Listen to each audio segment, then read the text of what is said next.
यहाँ पे बात कर रहे हैं AIIB यानी एशियन इंफ्रास्ट्रक्चर इन्वेस्टमेंट बैंक। इसके गोल्स क्या हैं, इसका गवर्नेंस कैसे होता है, बोर्ड ऑफ गवर्नर्स का क्या रोल है, बोर्ड ऑफ डायरेक्टर्स का क्या रोल है, सीनियर मैनेजमेंट का क्या रोल है, इनफैक्ट यहाँ पे चाइना का क्या रोल है। इसमें ये जो इंटरनेशनल एडवाइजरी पैनल है ये क्या करता है, इसकी मेंबरशिप किन किन लोगों के लिए खुली हुई है, फाइनेंशियल रिसोर्सेज ऑफ AIIB मतलब इसके पास पैसा कहाँ से आता है, किन किन कंट्रीज के पास कितने कितने वोटिंग राइट्स हैं, कहाँ कहाँ पे पैसा देता है IIIB, क्या कंसर्न्स है इसके, क्यों इंटरनेशनल ऑर्गेनाइजेशन US जैसी कंट्रीज AIIB के अगेंस्ट है। तो ये सारी बातें हम लोग यहाँ पे करने वाले हैं। तो basically this is a multilateral development bank. Multilateral मतलब बहुत सारी कंट्रीज इन्वॉल्व है, बाईलेटरल मतलब होता है 2 कंट्रीज इन्वॉल्व है, मल्टीलेटरल मतलब बहुत सारी कंट्रीज इन्वॉल्व है। क्या काम है इसका objective, to improve economic and social outcomes in Asia. तो basically Asian infrastructure investment bank है, तो ऑब्वियस सी बात है इकोनॉमिक और सोशल आउटकम्स को एशिया में अच्छे करने की कोशिश करेगा। बीजिंग में इसका हेडक्वार्टर है। करेंटली इसके 130 मेंबर्स हैं और 21 प्रोस्पेक्टिव मेंबर्स हैं फ्रॉम अराउंड द वर्ल्ड, 103 इसके मेंबर्स हैं। यूनाइटेड नेशंस ने AIIB के लॉन्च को कैसे एड्रेस किया, इसने बोला it has the potential for scaling up financing for sustainable development and to improve the global economic governance. तो मतलब यूनाइटेड नेशंस ने एशियन इंफ्रास्ट्रक्चर इन्वेस्टमेंट बैंक को एक अच्छा इंट्रोडक्शन दिया है कि भाई सस्टेनेबल डेवलपमेंट बढ़ाएगा, ग्लोबल इकोनॉमिक गवर्नेंस को इम्प्रूव करेगा। अगर आप बात करो स्टार्टिंग कैपिटल मतलब स्टार्टिंग तौर पे अलग अलग कंट्रीज ने इसके शेयर होल्डर्स में कितना पैसा लगा रखा है, तो इसका स्टार्टिंग कैपिटल है $100 बिलियन, जो कि एशियन डेवलपमेंट बैंक के स्टार्टिंग कैपिटल के 2/3 है। मतलब एशियन डेवलपमेंट बैंक के कैपिटल के 2/3 है और वर्ल्ड बैंक के कैपिटल का आधा है। तो वर्ल्ड बैंक का अगर कैपिटल मान लीजिए $200 बिलियन है, तो यहाँ पे AIIB का स्टार्टअप कैपिटल कितना निकल के आ रहा है, $100 बिलियन। अब ये स्टार्टिंग कैपिटल है, जैसे ही AIIB काम करता जाएगा आगे आने वाले समय में हो सकता है कि जो ओवरऑल पेड अप कैपिटल है इस AIIB का ये और बढ़ जाए या और कम हो जाए, डिपेंडिंग कि AIIB एज एन ऑर्गेनाइजेशन कितना अच्छा चल रहा है। ये स्टार्टअप कैपिटल क्या है ये सब थोड़ी देर में हम लोग फिर से देखेंगे। इस बैंक को 2013 में चाइना ने प्रपोज किया था और फाइनली अक्टूबर 2014 में बीजिंग में एक सेरेमनी के दौरान इसको लॉन्च किया गया। जो दुनिया की सबसे बड़ी 3 रेटिंग एजेंसीज हैं इसको उन्होंने इसे हाईएस्ट क्रेडिट रेटिंग दी गई है और वर्ल्ड बैंक के कॉम्पिटिटर की तरह इसको देखा जा रहा है। काम क्या है, वेल्थ को क्रिएट करना, इंफ्रास्ट्रक्चर कनेक्टिविटी क्रिएट करना एशिया में। कैसे, इंफ्रास्ट्रक्चर में इन्वेस्टमेंट करके, प्रोडक्टिव सेक्टर्स में इन्वेस्टमेंट करके, जिससे सस्टेनेबल इकोनॉमिक डेवलपमेंट हो सके। अच्छी अच्छी बातें हैं यहाँ पे। ये जो बैंक है रीजनल कॉपरेशन करेगा ना, एशिया के साथ भी कॉपरेशन करेगा, जो दूसरी कंट्रीज हैं जो कि इसके पार्टनर्स हैं उनके साथ भी कॉपरेशन करेगा, क्लोज कोलैबोरेशन में काम करेगा किसके साथ साथ, मल्टीलेटरल और बायलेटरल डेवलपमेंट इंस्टीट्यूट्स के साथ साथ। तो यूनाइटेड नेशंस की जो एजेंसीज हैं, इनफैक्ट खुद वर्ल्ड बैंक और एशियन डेवलपमेंट बैंक, इनके साथ भी AIIB मिलके काम करेगा। क्या करेगा ये, to utilise the resources at its disposal for financing such development in the region including those projects and programmes which will contribute most effectively to the harmonious economic growth of the region। ये बोल Bachchan type की बातें हैं कि भैया ऐसी जगह पे हम पैसा देंगे जिससे सोसाइटी आगे बात बढ़े, इकोनॉमी आगे बढ़े, पूरा इकोनॉमिक डेवलपमेंट हो, सब कुछ अच्छी अच्छी चीज़ें यहाँ पे। आगे बढ़ने से पहले दोस्तों वही हमेशा की बात है, अगर अब तक आपने इस वीडियो को लाइक और शेयर नहीं किया है तो बिल्कुल कर दीजिए। मेरे द्वारा बनाई गई और वीडियोस को देखने के लिए आप चैनल पे ज्वाइन बटन दबा के चैनल के मेंबर बन सकते हैं। इससे मुझे भी थोड़ी हेल्प मिल जाएगी, आपको कुछ एक्स्ट्रा वीडियोस मिल जाएंगी। इंस्टाग्राम पे फॉलो कर लीजिए, आपकी जॉइन डॉट से जवाब दूंगा। टेलीग्राम ग्रुप ज्वाइन कर लीजिए, वहाँ पे आपको इस लेक्चर की PDF मिल जाएगी। वीडियो को शेयर जरूर करें ज़्यादा से ज़्यादा लोगों के साथ। अब बात करते हैं कि इस एशियन इंफ्रास्ट्रक्चर इन्वेस्टमेंट बैंक को चलाया कैसे जाता है। तो इसके हैं एक बोर्ड ऑफ गवर्नर्स। इस बोर्ड ऑफ गवर्नर में एक गवर्नर है और एक अल्टरनेटिव गवर्नर है हर मेंबर कंट्री का। तो हर मेंबर कंट्री का एक गवर्नर और एक अल्टरनेट गवर्नर। ये गवर्नर और अल्टरनेट गवर्नर कौन अपॉइंट करेगा, अपॉइंटिंग मेंबर। तो मान लीजिए इंडिया है, तो इंडिया अपने हिसाब से कभी भी गवर्नर और अल्टरनेट गवर्नर को अपॉइंट कर सकता है, उनको बदल सकता है। ठीक है, तो बेसिकली जो बोर्ड ऑफ गवर्नर्स हैं जिसमें एक गवर्नर है और एक अल्टरनेट गवर्नर है हर कंट्री की तरफ से, इनके पास सारी ताकत है। मतलब इस बोर्ड ऑफ गवर्नर के पास ये ताकत है AIIB को किस प्रकार से चलाया जाए। ठीक है भाई, लेकिन अब बात यह है कि ये जो बोर्ड ऑफ गवर्नर है इसमें तो बहुत सारे लोग हैं, तो क्या ये डेली बेसिस पे सारे काम करेंगे? नहीं, डेली बेसिस पे काम करने के लिए है एक बोर्ड ऑफ डायरेक्टर। ऑब्वियस सी बात है, इस बोर्ड ऑफ डायरेक्टर कैसे बनाया जाएगा, बोर्ड ऑफ गवर्नर इसको बनाएंगे, लेकिन बोर्ड ऑफ डायरेक्टर के पास बहुत से काम होंगे। कौन से काम नहीं है बोर्ड ऑफ डायरेक्टर के पास, यहाँ पे समझिए। यहाँ पे ये जो आपके सामने काम लिखे हुए हैं ना, ये वो काम नहीं है जो बोर्ड ऑफ डायरेक्टर करेगा, ये वो काम है जो बोर्ड ऑफ डायरेक्टर नहीं करेगा। तो अगर कोई नया मेंबर एडमिट करना है और उसके एडमिशन कंडीशंस डिसाइड करने हैं तो वो बोर्ड ऑफ डायरेक्टर नहीं करेगा। बैंक का ऑथराइज कैपिटल स्टॉक है, जैसे कि $100 बिलियन ओवरऑल अगर वैल्यूएशन है एशियन इंफ्रास्ट्रक्चर डेवलपमेंट बैंक की, तो उस कैपिटल स्टॉक को कितना डाइवर्स्ट करना है, कितना बढ़ाना है, कितना कम करना है, कितने शेयर्स मार्केट में फ्लोट करते हैं, इन सब चीज़ों को करने की ताकत बोर्ड ऑफ डायरेक्टर के पास नहीं है। उसके बाद आगे बात करते हैं, elect the directors of the bank and determine the expenses to be paid for directors and alternate directors and remuneration। अब समझिए, ये पूरी लाइन पढ़िए। The board of governors may delegate to the board of directors any or all of its powers except the power to, यानी ये जो सारी चीजें मैं आपको बता रहा हूँ ना, इसकी ताकत केवल बोर्ड ऑफ गवर्नर के पास ही है। ये ताकत बोर्ड ऑफ डायरेक्टर के पास नहीं जा सकती। तो नए मेंबर्स को लेने की, उनके कंडीशंस को डिसाइड करने की ताकत आपकी बोर्ड ऑफ डायरेक्टर को नहीं दी जा सकती। बैंक का ऑथराइज्ड कैपिटल स्टॉक को बढ़ाने या कम करने की ताकत बोर्ड ऑफ डायरेक्टर्स को नहीं दी जा सकती। नए डायरेक्टर्स को अपॉइंट करना, उनको कितना पैसा देना, उनका रेम्युनरेशन कितना है, इस चीज़ को डिसाइड करने की ताकत बोर्ड ऑफ डायरेक्टर के पास नहीं जा सकती। जो एशियन इंफ्रास्ट्रक्चर इन्वेस्टमेंट बैंक का प्रेसिडेंट है, उसको इलेक्ट करने की, उसको सस्पेंड करने की, उसको ऑफिस से हटाने की, उसके रेम्युनरेशन और कंडीशंस ऑफ सर्विस को डिसाइड करने की ताकत बोर्ड ऑफ डायरेक्टर्स को नहीं दी जा सकती। रिव्यूइंग द ऑडिटर्स रिपोर्ट, देखिए हर साल AIIB का ऑडिट होगा, उस ऑडिटर्स की रिपोर्ट को अप्रूव करने की ताकत, जनरल बैलेंस शीट को अप्रूव करने की ताकत, ऑडिटर ने जो जनरल बैलेंस शीट के ऊपर अपने व्यू पॉइंट्स दिए हैं, जो बैंक का प्रॉफिट और लॉस हुआ है उसके ऊपर जो भी ऑडिटर की रिपोर्ट आई है उसको अप्रूव करने की ताकत भी डायरेक्टर्स के पास नहीं होगी। और Asian investment and infrastructure bank की जो आर्टिकल्स ऑफ एग्रीमेंट है, इनको अमेंड करने की ताकत भी बोर्ड ऑफ डायरेक्टर्स के पास नहीं होगी। ये सारी ताकतें होंगी बोर्ड ऑफ गवर्नर के पास। तो कुल मिला के आपको यहाँ समझ में आ गया होगा कि board of directors daily basis पे काम करेंगे। अब देखते हैं यहाँ पे बोर्ड ऑफ डायरेक्टर्स करेंगे क्या। बोर्ड ऑफ डायरेक्टर्स कितने हैं यहाँ पे, they composed of 12 members. Total 12 board of directors हैं यहाँ पे। इन 12 बोर्ड ऑफ डायरेक्टर्स को कौन चुनेगा, ऑब्वियसली बात है बोर्ड ऑफ गवर्नर ही चुनेंगे। बट याद रखिएगा, ये बोर्ड ऑफ गवर्नर्स खुद बोर्ड ऑफ डायरेक्टर में नहीं जा सकते। तो बोर्ड ऑफ गवर्नर्स में एक गवर्नर और एक अल्टरनेट गवर्नर है, लेकिन ये गवर्नर और alternate governor board of director के मेंबर नहीं बन सकते। फिर ये जो 12 बोर्ड ऑफ गवर्नर्स हैं, इन 12 बोर्ड ऑफ गवर्नर्स में जो 9 बोर्ड ऑफ गवर्नर्स हैं, इनको रीजनल मेंबर्स रिप्रेजेंट करेंगे। और जो बाकी बचे हुए 3 बोर्ड ऑफ गवर्नर्स हैं, सॉरी जो बोर्ड ऑफ डायरेक्टर्स में जो लोग बैठे हैं, उनको वो बोर्ड ऑफ गवर्नर वाले मेंबर्स चुनेंगे जो नॉन रीजनल मेंबर्स हैं। अब समझिए यहाँ पे टोटल 12 बोर्ड ऑफ डायरेक्टर्स की अपॉइंटमेंट हो रही है, जिसमें से 9 बोर्ड ऑफ डायरेक्टर्स मतलब 9 डायरेक्टर्स को वो गवर्नर्स चुन रहे हैं जो कि रीजनल मेंबर्स हैं, और 3 को वो गवर्नर्स चुन रहे हैं जो कि नॉन रीजनल मेंबर्स। अब सबसे पहले तो आपको समझना पड़ेगा कि भैया एशियन इन्वेस्टमेंट और इंफ्रास्ट्रक्चर बैंक में रीजनल मेंबर कौन है। देखिए यहाँ पे बोला है ना कि भाई 12 बोर्ड ऑफ डायरेक्टर्स हैं, उनमें से 9 बोर्ड ऑफ डायरेक्टर्स को वो बोर्ड ऑफ गवर्नर चुन रहे हैं जो कि रीजनल मेंबर को बिलोंग कर रहे हैं, 3 को वो चुन रहे हैं जो कि नॉन रीजनल मेंबर को बिलोंग कर रहे हैं। तो रीजनल मेंबर्स वो कंट्रीज हैं जो किस इलाके में पड़ती हैं, जो या तो एशिया में पड़ती हैं या ओशिनिया में पड़ती हैं। एशिया आपको पता है क्या, ओशिनिया आपका ये ऑस्ट्रेलियन एशिया के ये न्यूजीलैंड के आसपास का इलाका। आप बोलोगे ओशियाना में कौन कौन सी कंट्रीज आती हैं, तो भाई ऑस्ट्रेलिया आती है, न्यूजीलैंड आती है, फिर बहुत छोटी छोटी कंट्रीज जैसे Micronesia, Fiji, Kiribati, Marshall Islands, Nauru, Papua New Guinea, Palau, Samoa, Solomon Islands, Tonga, Tuvalu, एक दो और हैं शायद 1 और 2। तो इस तरीके की जो कंट्रीज हैं वो हो जाएंगी आपकी ओशिनिया कंट्रीज। एशिया की आपको पता ही है, तो एशिया और ओशिनिया की कंट्रीज मानी जाएंगी रीजनल कंट्रीज, बाकी मानी जाएंगे नॉन रीजनल कंट्रीज।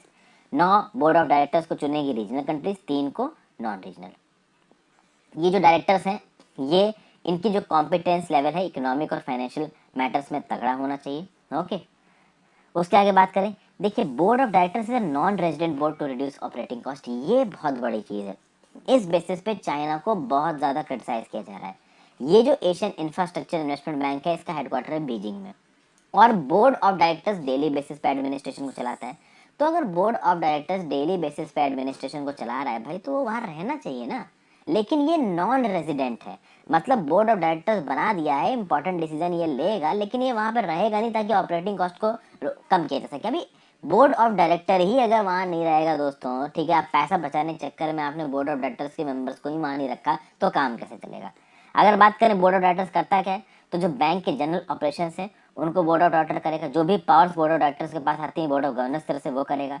तो क्या क्या करता है board of directors, appraising the bank strategy, annual plan and budget, establishing policies, taking decisions concerning bank operations, supervising management and operation of the bank and establishing an oversight mechanism। तो ये important काम है।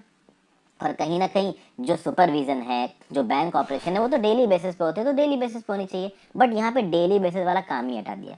China ने क्या बोला, headquarter Beijing में है, ठीक है, जो बोर्ड ऑफ डायरेक्टर्स हैं भाई ये वहाँ पे रेजिडेंट नहीं है, वो वहाँ पे रहेंगे नहीं। तो मेनली काम कौन कर रहा होगा यहाँ पे, इस बैंक का प्रेसिडेंट कर रहा होगा।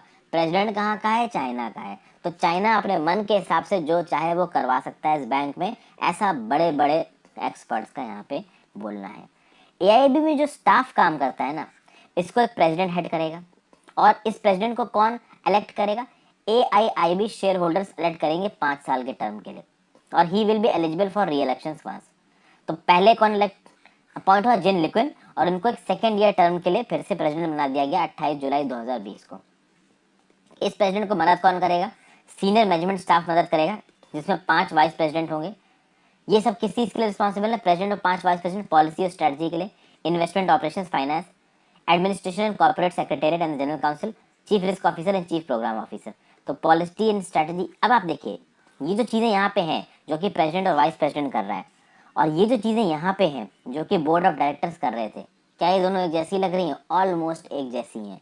तो कुल मिला के लिए नाम के लिए इलेक्टेड बेसिस पे बोर्ड ऑफ डायरेक्टर तो बना दिया है, बट एक्चुअली में वो बोर्ड ऑफ डायरेक्टर वहाँ रहता नहीं है। तो वर्चुअली मिलके थोड़े बहुत इंस्ट्रक्शंस दे सकता है प्रेसिडेंट और वाइस प्रेसिडेंट को, बट मेन काम प्रेसिडेंट और वाइस प्रेसिडेंट ही कर रहे हैं। तो इसीलिए यहाँ पे बोला जा रहा है, क्रिटिसाइज किया जा रहा है इसको, कि यहाँ पे चलेगी किसकी, यहाँ पे चलेगी चाइना की। फिर आगे बात करते हैं इंटरनेशनल एडवाइजरी पैनल। इस बैंक ने एक इंटरनेशनल एडवाइजरी पैनल बनाया है जो कि प्रेसिडेंट को और जो सीनियर मैनेजमेंट स्टाफ है एआईआईबी का, उसकी मदद करेगा बैंक की स्ट्रेटजीज को और पॉलिसीज को, जनरल ऑपरेशनल इश्यूज को डिसाइड करने के लिए। बैंक प्रेसिडेंट सेलेक्ट करेगा और अपॉइंट करेगा मेंबर किसके, आईएपी के, पहले 2 साल के टर्म के लिए, और इनके कंप्लीशन के बाद इनके टर्म को रिन्यू किया जा सकता है। ये जो इंटरनेशनल एडवाइजरी पैनल है, ये तो 1 साल में 2 बार मिलेगा। तो जब बैंक की एनुअल मीटिंग होगी तब मिलेगा, ओके। तो in tandem is bank's annual meeting and the second time at the bank headquarters in Beijing. तो ऑब्वियस सी बात है, जब बैंक की एनुअल मीटिंग होगा एक बार तब मिलेंगे, और बाद में बैंक के जो हेडक्वार्टर है बीजिंग में वहाँ पे मिलेंगे। मोस्ट प्रॉब्ली जो बैंक की एनुअल मीटिंग होगी वो भी ऑब्वियस सी बात है बीजिंग में होगी, हालांकि दूसरी जगह पे भी ऑर्गेनाइज कराई जा सकती है। ये जो इंटरनेशनल एडवाइजरी पैनल के लोग हैं, इनको छोटा मोटा ऑनरेरियम मिलेगा, इनको प्रॉपर सैलरी नहीं दी जाएगी, ठीक है भाई। एआईबी की मेंबरशिप सबके लिए ओपन है, मतलब जो जो लोग भी वर्ल्ड बैंक के मेंबर्स हैं वो एआईबी के मेंबर्स बन सकते हैं, जो जो लोग एशियन डेवलपमेंट बैंक के मेंबर्स हैं वो एआईबी के मेंबर बन सकते हैं। और वर्ल्ड बैंक और एशियन डेवलपमेंट बैंक के मेंबर्स तो दुनिया भर की सारी कंट्रीज हैं, तो वो एशिया में हो, ओशियाना में हो या ना हो, उससे फ़र्क नहीं पड़ता, आप एआईआईबी के मेंबर बन सकते हो। इसलिए एआईआईबी की मेंबरशिप 2 तरीके की है, एक तो regional members, non regional members. Regional members वो कंट्रीज जो कि एशिया और ओशियाना में आती हैं, जो इन दोनों में नहीं आएंगी वो नॉन रीजनल मेंबर्स हो जाएंगे, ठीक है भाई। और एक खास बात है, एआईआईबी की मेंबरशिप लेने के लिए आपका एक कंट्री होना ज़रूरी नहीं है। जो बड़े बड़े ऑर्गेनाइजेशंस हैं ना, जो वो भी एआईबी की मेंबर बन सकते हैं। जैसे कि बाकी मल्टीलेटरल डेवलपमेंट बैंक्स में अगर आपको मेंबर बनना है तो आपको एक सोवरेन कंट्री होना जरूरी है, सोवरेन एंटिटी होना जरूरी है। लेकिन आप अगर एक सोवरेन एंटिटी नहीं है, जैसे कि मान लीजिए कोई सोवरेन वेल्थ फंड है, तो जैसे कि चाइना इन्वेस्टमेंट कॉर्पोरेशन करके एक कंपनी है, वो चाहे तो एआईबी की मेंबर बन सकती है। इंडिया का कोई अगर एक बड़ा फर्म है, वो चाहे एआईबी के मेंबर बन सकता है, अगर एआईबी के बोर्ड ऑफ गवर्नर्स उसको अलाउ करते हैं मेंबर बनने के लिए। तो कंट्रीज के साथ साथ जो बड़े बड़े सोवरेन वेल्थ फंड हैं वो भी एआईबी के मेंबर बन सकते हैं। एआईबी का जो इनिशियल कैपिटल था वो था आपका $100 बिलियन, 1 मिलियन शेयर्स थे, हर शेयर $1 लाख का था। 20% पेड इन कैपिटल है, 80% कॉलेबल कैपिटल है। अब आप बोलोगे पेड अप शेयर कैपिटल और कॉल्ड अप शेयर कैपिटल क्या है। पेड अप शेयर कैपिटल देखिए क्या लिखा है, it is the amount of money that has been already been paid by investors in exchange for shares on stock. मतलब कि initial public offering हुई और वहां पे एशियन इंफ्रास्ट्रक्चर इन्वेस्टमेंट बैंक्स के जो शेयर हैं वो फ्लोट किए गए। फ्लोट करने के समय आपके और मेरे जैसे लोग या बड़ी बड़ी कंट्रीज वहाँ पे गई और उन्होंने वहाँ पे बोली लगाई और एआईआईबी के जो शेयर हैं वो खरीद लिए, ठीक है। तो ये हो गया पेड अप शेयर कैपिटल, जिसके लिए ऑलरेडी कंट्रीज और लोग पैसा दे चुके हैं। कॉल्ड अप शेयर कैपिटल क्या होता है, जहाँ पे कंपनीज में issue share to investors with understanding that they will be paid at a later date. तो 2 तरीके के कैपिटल हैं यहाँ पे। एक कैपिटल ये है कि आपको बैंक का शेयर मिल गया या किसी भी ऑर्गेनाइजेशन का शेयर मिल गया और आपने उसका जो शेयर है वो पैसा दे के खरीदा। कॉल्ड अप शेयर कैपिटल ये है कि म्यूचुअल अंडरस्टैंडिंग के थ्रू उस बैंक ने अपनी शेयर होल्डरशिप किसी एक कंट्री को दी और वो कंट्री इन फ्यूचर पैसा दे देगा उस शेयर होल्डिंग पैटर्न के लिए। ये जो कॉल्ड अप शेयर कैपिटल है ना, बड़े बड़े बैंक्स खासकर एआईआईबी बैंक्स में काफी मायने रखता है, क्योंकि एआईआईबी बैंक्स के शेयर्स को ज्यादातर कौन खरीदेगा, कंट्रीज ही खरीदेंगी। तो जब कंट्री खरीद रही तो एक कंट्री पे तो आप भरोसा कर ही सकते हो कि हाँ भाई आज हम इनको इतना शेयर दे रहे हैं, आगे आने वाले समय में पैसा दे ही देंगे। अगर आप बात करो तो $100 बिलियन में से जो सबसे ज्यादा पैसा यहाँ पे एलोकेट किया है, कंट्रीब्यूट किया है, वो ऑब्वियस सी बात है, गैस करना मुश्किल नहीं, चाइना ने कंट्रीब्यूट किया है $50 बिलियन।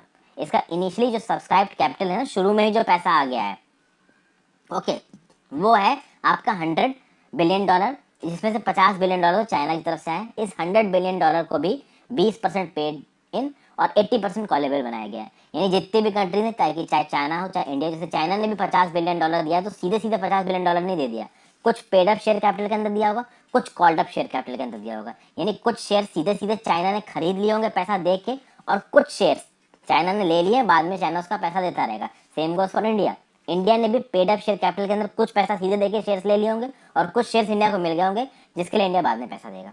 अभी के लिए अगर देखा जाए तो इंडिया ने कितना पैसा कंट्रीब्यूट किया है, तो $8.4 बिलियन कंट्रीब्यूट किया एशियन इंफ्रास्ट्रक्चर इन्वेस्टमेंट बैंक को। सेकंड लार्जेस्ट शेयर होल्डर है इंडिया इस बैंक का। चाइना नंबर 1 पे 26.61% शेयर होल्डर्स है, इंडिया 7.6% पे। इंडिया ने $8.4 बिलियन दिए, चाइना ने $50 बिलियन दिए, तो चाइना का शेयर होल्डरशिप 26.6%, इंडिया का 7.6%, रशिया का 6.01%, जर्मनी का 4.2%। जो रीजनल मेंबर्स हैं, यानी जो एशिया और ओशियाना के मेंबर्स हैं, उनके पास 75% वोटिंग पावर है बैंक की। बाकी जो बैंक्स हैं, जैसे कि आपका मल्टीलेटरल डेवलपमेंट बैंक है, उनकी तरह ही आपका स्ट्रक्चर है किसका, एआईबी का, यानी कि वर्ल्ड बैंक जैसा ही स्ट्रक्चर है इसका। लेकिन प्रॉब्लम एक है बस कि बाकी बैंकों में एग्जीक्यूटिव डायरेक्टर्स रेजिडेंट बोर्ड होता है, मतलब कि वो बैंक के डायरेक्टर्स जो कि वहीं पे रहते हैं और बैंक का मैनेजमेंट करते हैं डे टू डे बेसिस पे। यहाँ पे जो बोर्ड ऑफ डायरेक्टर्स हैं वो रह नहीं रहे हैं, उनको बस अपॉइंट कर दिया गया डे टू डे बेसिस पे। जो प्रेसिडेंट है और जो 5 वाइस प्रेसिडेंट है वो चलाएंगे। ओके, ये बोर्ड ऑफ डायरेक्टर्स बनाए तो गए हैं यहाँ पे एआईआईबी के, लेकिन उनको वहाँ पे सेटल नहीं किया गया, और इसके चलते ये डाउट आ रहा है कि चाइना इस बैंक में अपनी चला सकता है, अपनी मनमर्जी कर सकता है। और चाइना तो फेमस ही है अपनी मनमर्जी करने के लिए। यहाँ पे बात की जाए तो एआईआईबी की फाइनेंसिंग किसको किसको मिल सकती है, तो मेंबर कंट्रीज को मिल सकती है, और मेंबर कंट्रीज के अंदर जो ऑर्गेनाइजेशन है उनको मिल सकती है। तो किसी भी देश में अगर मान लीजिए कोई फाइनेंस प्रोजेक्ट चल रहा है, कोई सोशल डेवलपमेंट का प्रोजेक्ट चल रहा है, तो पैसा उधार उठाया जा सकता है। ओके, एआईआईबी ने ऑब्वियस सी बात है वर्ल्ड बैंक के साथ और दूसरे कुछ बैंकों के साथ एमओयू साइन किए हैं, जैसे कि एशियन डेवलपमेंट बैंक के साथ एमओयू साइन किया है, European bank for reconstruction development के साथ एमओयू साइन किया है, यूरोपियन इन्वेस्टमेंट बैंक के साथ एमओयू साइन किया है।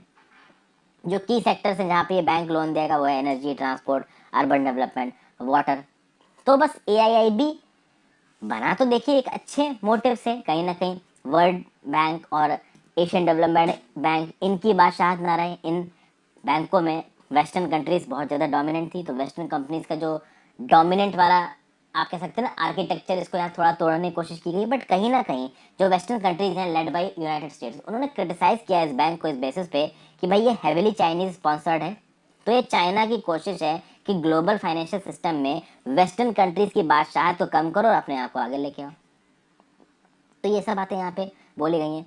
आप देखिए दोस्तों, जो वर्ल्ड की लीडिंग इकोनॉमी है जापान और यूएसए, ये एआईआईबी की मेंबर नहीं है। तो यूएसए भी मेंबर नहीं है एआईआईबी का और जापान भी मेंबर नहीं है। परचेजिंग पावर पैरिटी पे तीसरे नंबर पे जो सबसे बड़ी इकोनॉमी है दुनिया की, वो कौन सी है, इंडिया। इंडिया इसकी मेंबर है, लेकिन नॉमिनल बेसिस पे तीसरे नंबर की सबसे बड़ी इकोनॉमी कौन है, जापान। जापान इसकी मेंबर नहीं है। अब एआईआईबी सही से काम कर रहा है नहीं कर रहा है, कितना फेयर है कितना फेयर नहीं है, ये तो आगे आने वाले समय में ही बताएगा, पता चलेगा। तो thank you for watching this video friends. I hope कुछ ना कुछ आपको सीखने को मिला होगा। Have a great day, good bye.